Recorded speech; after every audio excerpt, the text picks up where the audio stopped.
Assalamualaikum warahmatullahi wabarakatuh. Kematian adalah takdir seluruh makhluk, manusia ataupun jin, hewan ataupun makhluk-makhluk lainnya, baik laki-laki ataupun perempuan, tua ataupun muda, baik orang yang sehat ataupun orang yang sakit. Seperti dalam firman Allah Subhanahu wa Ta'ala, tiap-tiap yang berjiwa akan merasakan mati. Semua yang bernyawa pasti akan mati sesuai ajalnya atas izin, takdir, dan ketetapannya. Siapapun yang ditakdirkan mati, pasti akan mati meskipun tanpa sebab. Dan siapapun yang dikehendaki tetap hidup, pasti akan hidup. Dan sebab apapun yang datang menghampiri, tidak akan membahayakan yang bersangkutan sebelum ajalnya tiba. Karena Allah Subhanahu wa Ta'ala telah menetapkan dan mentakdirkannya hingga batas waktu yang telah ditentukan. Tidak ada satupun umat yang melampaui batas waktu yang telah ditentukan.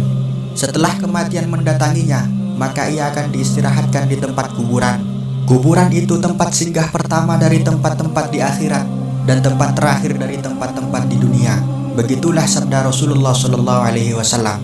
Baginda Nabi Muhammad SAW bersabda, jika salah satu dari kalian meninggal dunia, maka ia akan diperlihatkan padanya tempatnya di akhirat nanti, pada pagi dan malam hari. Jika ia termasuk penghuni surga, maka ia akan menghuni surga. Dan jika ia termasuk dari penghuni neraka, maka ia akan menghuni neraka. Dan dikatakan kepadanya, ini tempat tinggalmu sampai Allah Subhanahu wa Ta'ala membangkitkanmu di hari kiamat. Al-Kisah, sahabat Utsman bin Affan radhiyallahu an, ketika berdiri di dekat sebuah kuburan, beliau menangis. Akan tetapi, beliau tidak menangis ketika disebutkan tentang perihal surga dan neraka. Lalu beliau ditanya, kenapa beliau seperti itu? Lalu beliau menjawab, saya mendengar sabda Rasulullah SAW, kuburan adalah tempat pertama dari tempat-tempat akhirat. Jika seorang hamba selamat dari tempat itu, maka setelah itu perjalanannya akan lebih mudah. Mengenai keadaan di dalam kubur sendiri, diriwayatkan dari Anas bin Malik radhiyallahu an, ia berkata, Nabi SAW pernah masuk ke sebuah kebun milik Bani Najjar. Lalu beliau mendengar suara hingga beliau khawatir. Beliau bertanya, siapa yang di kuburan ini? Para sahabat menjawab, wahai Rasulullah, orang-orang yang mati pada masa jahiliyah. Beliau bersabda, berlindunglah kalian kepada Allah dari siksa neraka dan fitnah Dajjal. Para sahabat berkata, wahai Rasulullah, memang kenapa? Beliau menjawab, seorang mukmin jika telah diletakkan dalam kuburnya, maka malaikat akan datang kepadanya seraya berkata, apa yang kamu sembah? Jika Allah memberinya petunjuk, maka ia akan menjawab, aku menyembah Allah.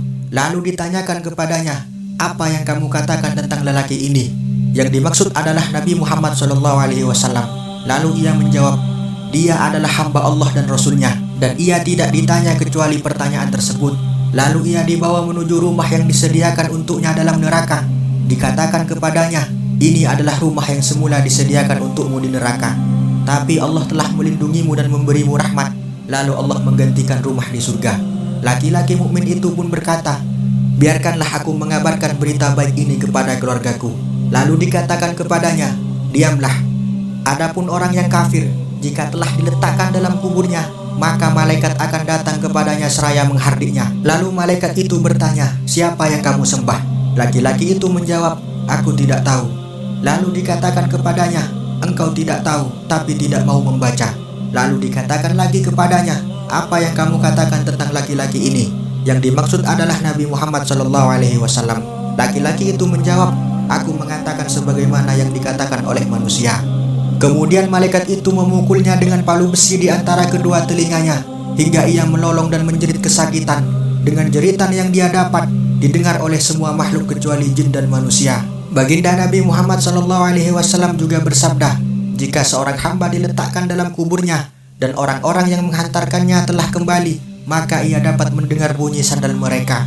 Setelah itu ada dua malaikat mendatanginya dan bertanya kepadanya.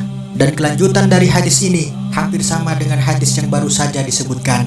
Demikianlah hadis yang menjelaskan tentang alam barzakh, keadaan ahli kubur, orang mukmin dan orang kafir. Semoga bermanfaat. Wallahu a'lam bishawab. Wassalamualaikum warahmatullahi wabarakatuh.